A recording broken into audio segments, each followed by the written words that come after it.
Are you tired of popping in the synthetic thyroid hormone pill on a daily basis and still not feeling that great?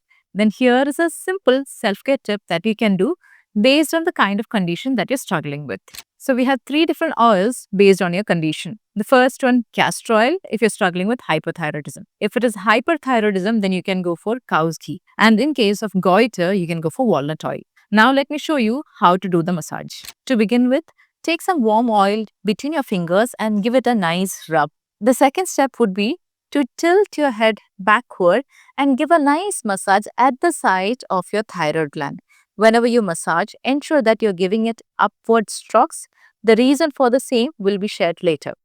So this is how you should be massaging your thyroid gland.